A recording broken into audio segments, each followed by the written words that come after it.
हर हर महादेव दोस्तों। आज मैं आपको लेकर चल रही हूँ एक ऐसी यात्रा पर जिसकी कल्पना मात्र से रोमांच हो जाता है। कैलाश मानसरोवर यात्रा। कहा जाता है यहाँ तक पहुँचना किसी वरदान से कम नहीं। और आज मैं अपने इस अनुभव को आपसे बांटने वाली हूँ। तो चलिए मेरे साथ इस दिव्य सफर पर। दोस्तों, इस यात्रा के लिए सिर्फ सामान नहीं बल्कि मन और आत्मा की भी तैयारी करनी पड़ती है। पासपोर्ट, मेडिकल चेकअप, ऊंचाई की दवाइयां और गर्म कपड़े सबसे पहले साथ रखने पड़ते हैं, क्योंकि ये यात्रा आसान नहीं है। हर मोड़ पर धैर्य और विश्वास की परीक्षा होती है। मुझे भी तैयारी के समय दिल में थोड़ा डर था, लेकिन मन में भोलेनाथ का नाम था और वही सबसे बड़ी ताकत है। मेरी यात्रा की शुरुआत दिल्ली से हुई, जहां से मैं पहुंची काठमांडू, नेपाल। जैसे ही फ्लाइट से नीचे उतरी, सामने हिमालय की बर्फीली चोटियां चमक रही थीं। उसी पल लगा कि जैसे शिव बाबा खुद अपने घर बुला रहे हों। काठमांडू के मंदिरों और वहां की हवा में भी भक्ति का अलग ही रंग घुला हुआ है। यहाँ से हमारी यात्रा और कठिन हो गई। बस और जीप से हमें तिब्बत बॉर्डर पार करना था। रास्ते में ऊंचे पहाड़, ठंडी हवाएं और अनगिनत मोड़। दिल में डर भी था और उत्साह भी।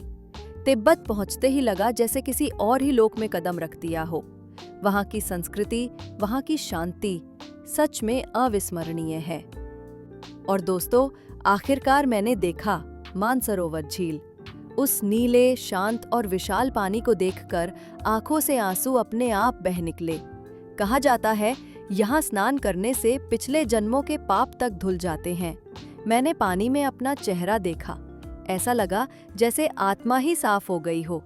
उस पल मन में सिर्फ एक ही शब्द था, ओम नमः शिवाय। मानसरोवर से आगे जब नजर ऊपर उठी तो सामने दिखा कैलाश पर्वत। उसकी बर्फीली चोटियां, शिवलिंग जैसी आकृति। यकीन मानिए दोस्तों, वो नजारा देखकर दिल कांप गया। कहा जाता है यही भगवान शिव और माता पार्वती का निवास है। उस पल लगा कि मैं कोई यात्री नहीं बल्कि एक बच्ची हूँ जो अपने पिता के घर पहुँच गई है। सबसे कठिन और सबसे पवित्र हिस्सा है कैलाश की परिक्रमा। करीब 52 किलोमीटर की पैदल यात्रा, वो भी ऊंचाई और ठंडी हवाओं के बीच। पहला दिन संभल गया, लेकिन दूसरे दिन डोलमा ला पास 18,600 फीट पार करना था। वहां हर कदम भारी हो जाता है। सांसें टूट रही थी, पैर कांप रहे थे, पर मन बार बार कह रहा था, बस भोलेनाथ का नाम लो और चलती रहो। और सच मानिए, जब परिक्रमा पूरी हुई तो ऐसा लगा जैसे पूरी जिंदगी का उद्देश्य पूरा हो गया। दोस्तों, कैलाश मानसरोवर यात्रा सिर्फ पहाड़ों की यात्रा नहीं है, ये आत्मा की यात्रा है, ईश्वर तक पहुंचने का मार्ग है। मुझे लगा जैसे इस सफर ने मुझे अंदर से बदल दिया है। अगर आपको कभी मौका मिले तो इस यात्रा पर जरूर आइए। शिव बाबा का आशीर्वाद सब पर बना रहे।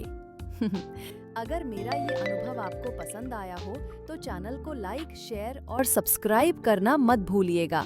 हर हर महादेव।